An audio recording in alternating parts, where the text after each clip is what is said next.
नमस्कार साथियों, स्वागत है आप सभी का हिंदी स्पर्श चैनल पर। आज हम हिंदी व्याकरण के गत परीक्षाओं में पूछे गए क्वेश्चन को हल करेंगे। आने वाली हर प्रतियोगी परीक्षा के लिए ये क्लास महत्वपूर्ण है। साथियों, व्याकरण के ये जो क्वेश्चन हैं इस वीडियो या मैंने पहले से जो वीडियो डाल रखे हैं उससे बाहर नहीं जाएंगे। चैनल पर नए हैं तो चैनल को सब्सक्राइब कर लें। ये सेशन अपने साथियों के साथ साझा ज़रूर करें। वीडियो पसंद आए तो लाइक और शेयर करना ना भूलें। चलो स्टार्ट करते हैं आज की क्लास। क्वेश्चन नंबर 1 है, निम्न में से पत्र का कौन सा प्रारूप है जो एक साथ एकाधिक अधीनस्थ कार्यालयों, अधिकारियों, अनुभागों को प्रेषित किया जाता है। ये क्वेश्चन पूछा था साथियों डिप्टी जेलर कंपटीशन एग्जाम 2024 में। विज्ञप्ति, अर्थशासकीय पत्र, अनुस्मारक पत्र और परिपत्र। तो इसमें क्या होगा साथियों, एक से अधिक जगह कार्यालयों में भेजा जाता है, वो होता है साथियों परिपत्र। क्या होता है?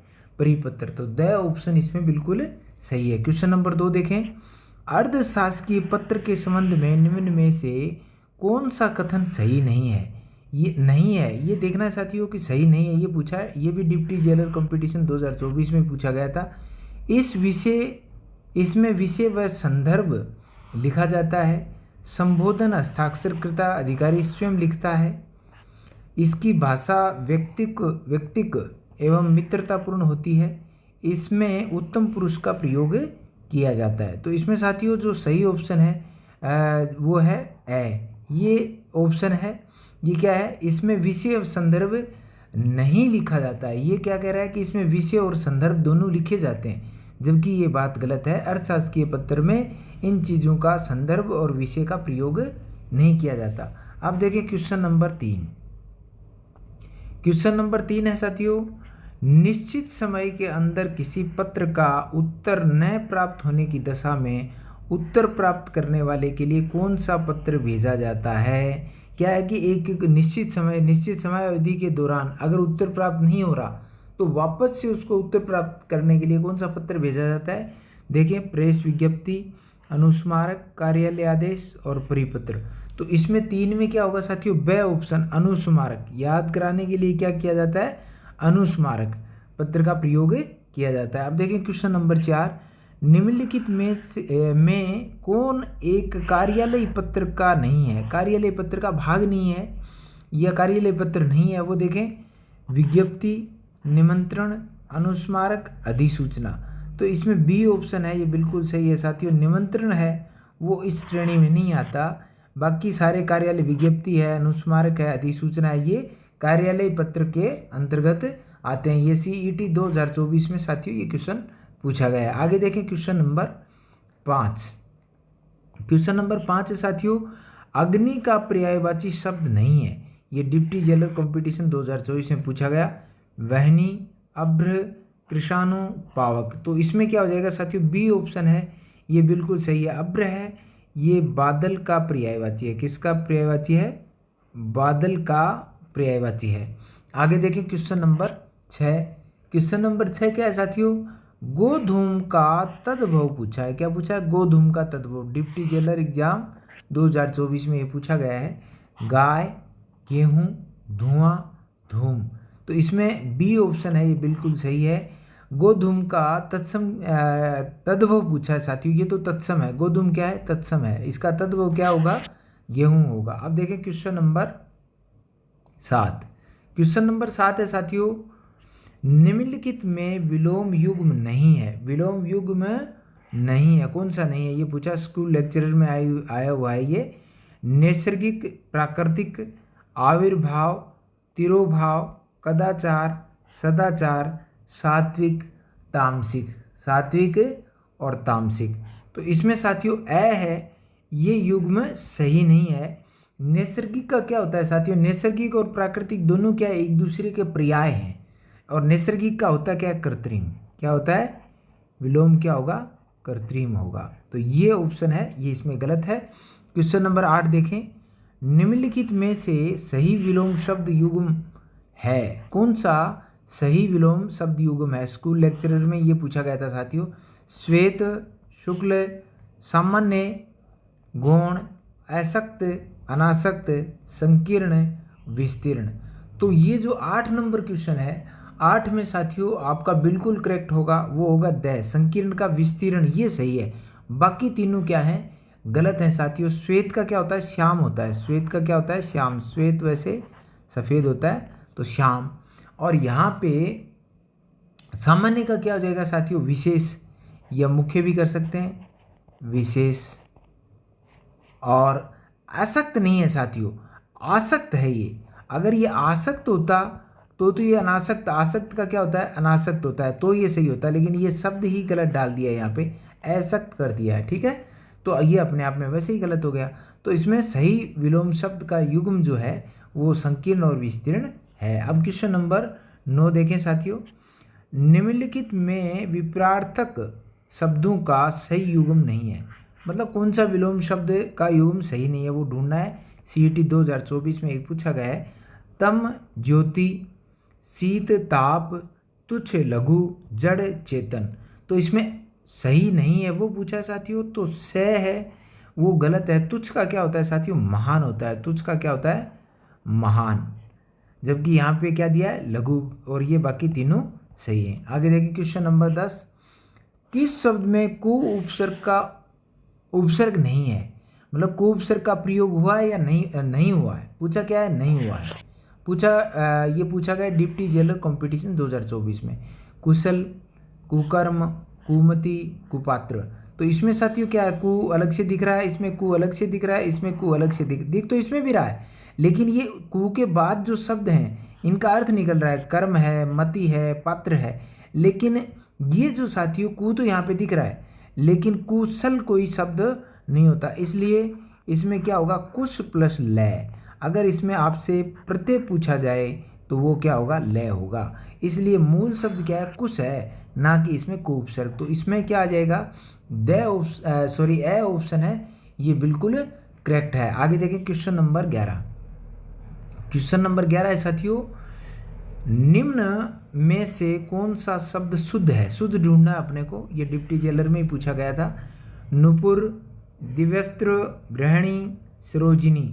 तो इसमें जो शुद्ध है साथियों वो है द, ये बिल्कुल सही है। नुपुर है वो साथियों ऐसे नहीं लिखा जाता, नुपुर ऐसे लिखा जाता है, ठीक है। नुपुर ऐसे लिखेंगे। दिव्या शास्त्र होता है, न कि दिव्य शास्त्र। तो दिव्यास्त्र, ये क्या होगा, दिव्यास्त्र। और ये होगा गृहिणी, क्या होगा, गृहिणी। तो इसमें पूछा क्या है, शुद्ध पूछा है, तो शुद्ध सरोजिनी जो है ये बिल्कुल शुद्ध है। क्वेश्चन नंबर 12 देखें। इनमें से वृतनी की दृष्टि से कौन सा शब्द अशुद्ध है।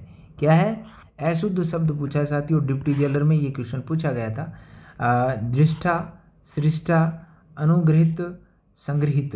तो इसमें जो करेक्ट आंसर अपना होगा वो स है साथियों। क्यों है, क्योंकि अनुग्रहित ऐसे नहीं लिखा जाता, अनुग्रहित ही बड़ी आएगी साथियों। क्या आएगी यहाँ पे, ही बड़ी आएगी। इन्होंने क्या दे दिया यहाँ पे, छुट्टी कर दी है। बाकी ये तीनों ऑप्शन है ये सही है। और अब इसमें जो अशुद्ध था वो क्या है, अनुग्रहित होगा। अब देखें क्वेश्चन नंबर 13। क्वेश्चन नंबर 13 है, निम्न में से कौन सा शब्द शुद्ध है। शुद्ध शब्द पूछा है, ये डिप्टी जेलर में पूछा गया है साथियों। शुद्ध शब्द कौन सा है, अनाधिकार, रचयिता, दायित्व, अंतरात्मा। पूछा क्या है, शुद्ध पूछा है साथियों। तो शुद्ध जो है वो इसमें क्या होगा, अंतरात्मा बिल्कुल शुद्ध है। क्या है, अंतरात्मा बिल्कुल शुद्ध है। अनाधिकार नहीं होता साथियों, अनधिकार होता है। क्या होता है, अनधिकार होता है, अनधिकार। अगर इसके उपसर्ग निकालना पड़े तो ऐसे निकाल लेंगे साथियों, अन प्लस अधिकार, ठीक है। आगे देखिए रचयिता, रचयिता ऐसे नहीं लिखा जाता, रचयिता साथियों ऐसे लिखा जाता है, रचयिता। और फिर देखिए दायित्व, दायित्व ऐसे लिखेंगे साथियों, दायित्व। और जो अंतरात्मा है वो अंतरात्मा बिल्कुल सही है ही। तो इसमें पूछा क्या था, शुद्ध है वो पूछा था, तो ये अंतरात्मा द ऑप्शन है, बिल्कुल सही है। क्वेश्चन नंबर 14 देखें।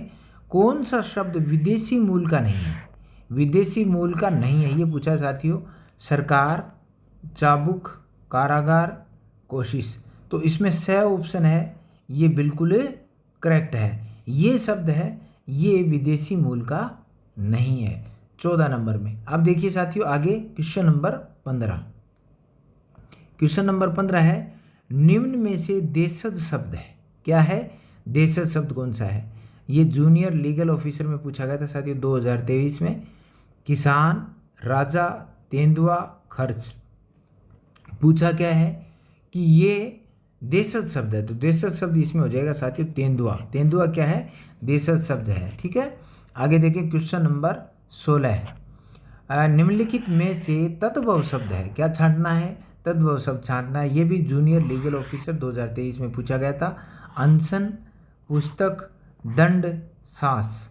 तो इसमें जो होगा साथियों द ऑप्शन बिल्कुल सही है। जहाँ चंद्र बिंदु क्या है? चंद्र बिंदु लगती हो वहाँ पे क्या है साथियों, हमेशा ध्यान रखना, वो क्या होगा? वो हमेशा तद्भव ही होगा। क्या होगा? तद्भव होगा। ठीक है, तो क्वेश्चन नंबर 16 में ऑप्शन था अपना द। अब देखिए क्वेश्चन नंबर 17। क्वेश्चन नंबर 17 साथियों, तत्सम तद्भव का असंगत विकल्प है, क्या है? पूछा क्या है? असंगत। हस्त, हाथी, गोटक, घोड़ा, पृष्ठ, पीठ, कुंभकार, कुम्हार।